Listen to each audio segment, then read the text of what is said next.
அனைவருக்கும் வணக்கம். நான் உங்களுக்கு எல்லாம் தெரியும், 4ஆம் தேதி கவுண்டிங்க்கு எல்லாரும் தயாராகிட்டு இருக்கோம்.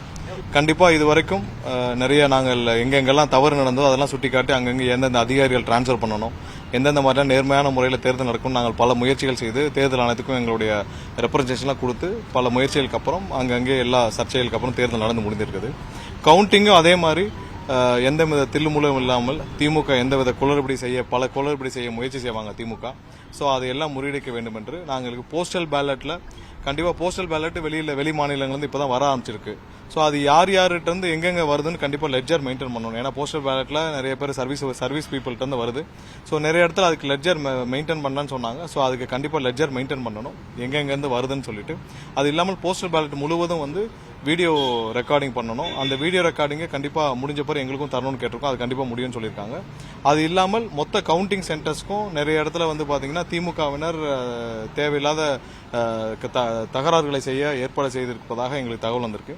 அதனால கவுண்டிங் சென்டர்ஸ்குள்ள கூடுதல் பாதுகாப்பு, அது மத்திய படையை வைத்து கூடுதல் பாதுகாப்பு, காவல்துறை இல்லாமல் மத்திய படையை வச்சு கூடுதல் பாதுகாப்பு வழங்க வேண்டும் என்று கேட்டிருக்கிறோம். அது கண்டிப்பாக கூடுதல் பாதுகாப்பு வழங்கப்படும் சொல்லியிருக்காங்க. ஏன்னா போஸ்டல் பேலட் முக்கியமாக என்னன்னா போஸ்டல் பேலட்ல எல்லா போஸ்டல் பேலட்டையும் ஸ்கேன் பண்ணணும். அது இல்லாமல் அந்த போஸ்டல் பேலட் கடைசி 2 ரவுண்ட் இவிஎம் முடியறதுக்கு முன்னாடியே போஸ்டல் பேலட் முடிஞ்ச பிறகு தான் கடைசி 2 ரவுண்ட் முடியணும்னு கேட்டிருக்கோம். ஏன்னா போஸ்டல் பேலட் நிறைய இடத்துல கடைசியில எண்ணெய் வைப்பதற்கான முயற்சிகள் நடக்குது. அது கண்டிப்பாக அது ரூல்ஸ் படி கிடையாது. அது நிறைய ஆர்ஓகளுக்கு இன்ஃபர்மேஷன் போகணும். இவிஎம் கடைசி 2 ரவுண்டு முடிகிறதுக்கு முன்னாடியே போஸ்டல் ஓட்டுகள் அனைத்தும் எண்ணப்பட்டு முடித்த பிறகுதான் கடைசி 2 ரவுண்டு போகணுன்றதை நாங்கள் கேட்டிருக்கோம். அது கண்டிப்பாக எல்லாருக்கும் நேற்று ட்ரைனிங்ல எல்லாருக்கும் இன்ஃபார்ம் பண்ணியிருக்கேன்னு சொல்லியிருக்காங்க. மீண்டும் நிறைய ஆர்ஓக்கு அது சம்பந்தமாக ஒரு கூடுதல் தகவலாக அவங்களுக்கு அனுப்பணும், அவங்களுக்கு ஒரு சர்க்குலர் அனுப்பணும். கடைசி 2 ரவுண்டுக்கு முன்னாடி போஸ்டல் ஓட்டுகள் முடிக்கப்பட வேண்டும் கேட்டிருக்கோம். அனைத்து போஸ்டல் ஓட்டுகளும் ஸ்கேன் பண்ணணும். எந்த இடத்திலும் எந்த குளறுபடியும் திமுகவினர் எந்த குளறுபடியும் அவர்கள் எந்த சூழ்ச்சியும் செய்து எந்த தாக்கத்தையும் ஏற்படுத்தக்கூடாது என்பதற்காக நாங்கள் இதை அனைத்தும் கேட்டு ஒரு கடிதமாக கொடுத்திருக்கிறோம்.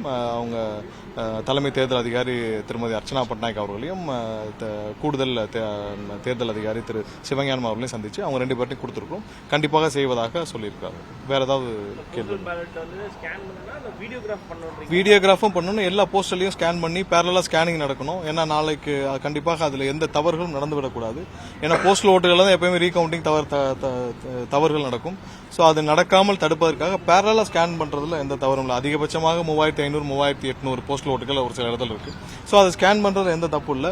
ஒவ்வொரு போஸ்டல் ஓட்டுகள் மற்றதெல்லாம் டிஜிட்டல்ல இருக்கு, இது ஒன்று தான் மேனுவல்ல இருக்கு. ஸோ அனைத்து போஸ்டல் ஓட்டுகளும் ஸ்கேன் பண்ணப்பட்டு பேரலா அதோட ரெக்கார்டு மெயின்டைன் பண்ணணும்னு கேட்டிருக்கோம்.